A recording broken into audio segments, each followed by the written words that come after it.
The story emerging from the skies above the Palestinian territories has shaken regional defense analysts and military observers alike. Reports confirmed that 122 Israeli pilots were killed in a sequence of air operations disrupted by the Yemeni Air Force, a development that not only reveals the evolving capability of Yemen's aerial forces, but also exposes vulnerabilities within Israel's long-praised air dominance. To truly grasp the magnitude of this event, it is important to explore the operational details, the strategic implications, and the technical elements behind such a significant loss of skilled pilots in a highly volatile theater of conflict.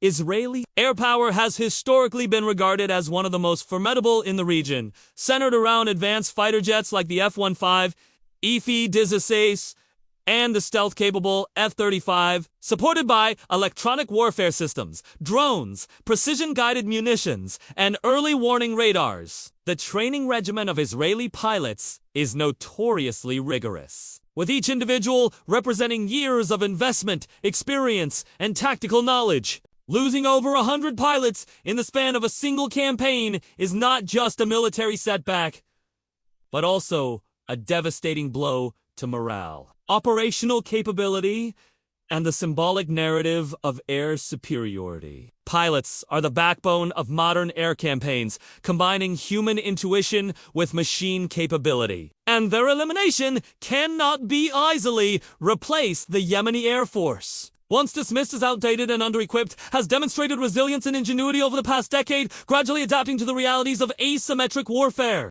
Their rise has been shaped by necessity, utilizing modified older aircraft, developing indigenous drones, and integrating surface-to-air missile systems adapted from both Soviet-era technology and modern designs. What makes this particular incident remarkable is not only the scale of Israeli losses, but also the sophistication of Yemeni tactics employed. Military experts point out that the Yemenis effectively exploited weaknesses in Israel's flight paths, radar blind spots, and overconfidence in certain electronic countermeasure systems. Operational accounts suggest that Israeli jets were conducting routine bombing missions and close air support over Palestinian territories. When Yemeni air assets launched a coordinated counter-op, instead of relying purely on outdated fighter planes, Yemen's strategy seems to have centered on a hybrid system of aerial drones, mobile anti-air missile batteries, and carefully timed interceptions. One of the unique elements was the use of swarm drone tactics,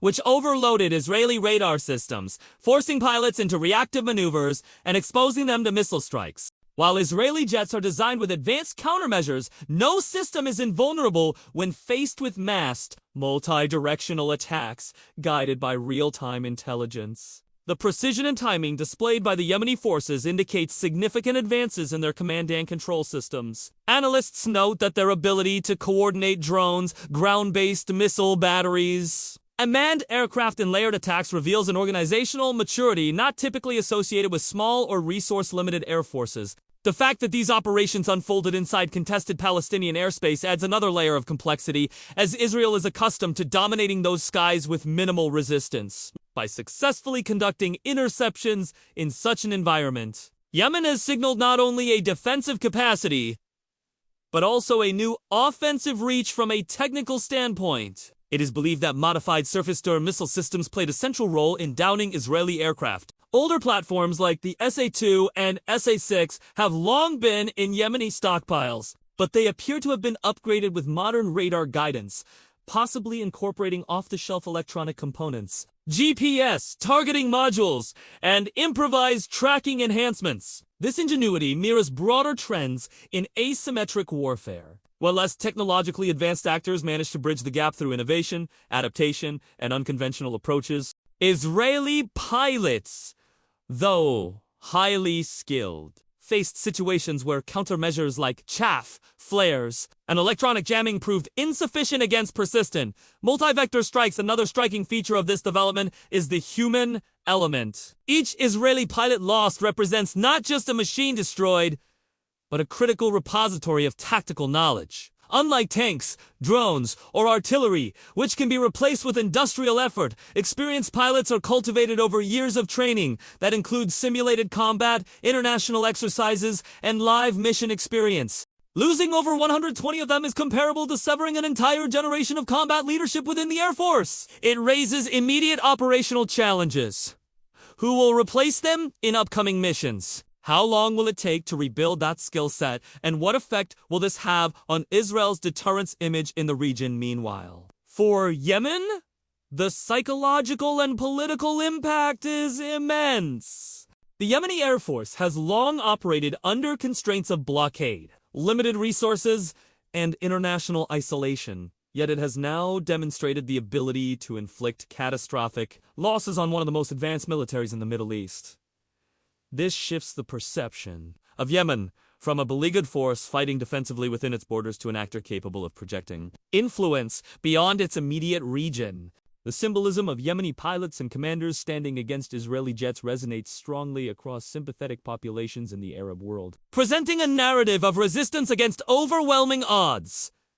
The tactical lessons here are equally important. Israel's reliance on technological superiority created a predictable operational rhythm that Yemen exploited. Overconfidence in stealth, electronic countermeasures, and radar coverage left gaps that creative opponents could infiltrate. By mixing old and new systems, Yemen presented an unpredictable defense matrix. In modern air warfare, unpredictability is a force multiplier, and this event demonstrates how a supposedly weaker force can level the playing field by defying conventional expectations. Design elements of this operation also deserve recognition! The use of drone swarms as decoys, for instance, reflects an understanding of how to manipulate enemy radar and psychological responses. By forcing pilots to chase false targets or split their attention, Yemeni planners amplified the effectiveness of their missile systems. This kind of layered deception has traditionally been a hallmark of advanced militaries, yet Yemen's ability to deploy it indicates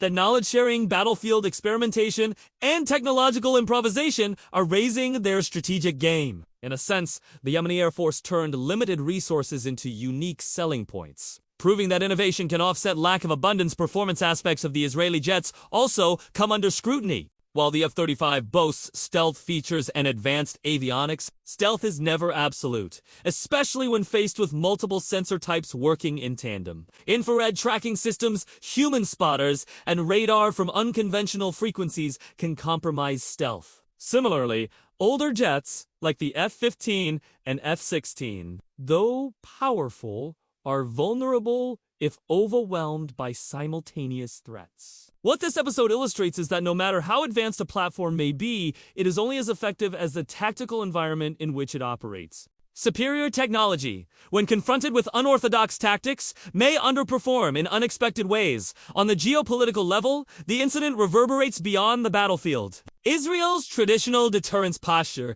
is built not only on its arsenal, but also on its reputation for operational invincibility. Losing such a large number of elite pilots erodes that reputation, emboldening adversaries and raising questions among allies. For Yemen, however, this success serves as a rallying point domestically and regionally, reinforcing the narrative that perseverance and resistance can yield results even against the most advanced enemies. The morale boost for Yemeni forces cannot be understated, and it will likely translate into further confidence in future engagements. Observers also note the cost imbalance in this conflict episode. Israel's investment in each pilot, aircraft, and advanced weapon system is enormous, amounting to millions of dollars per individual and hundreds of millions per platform.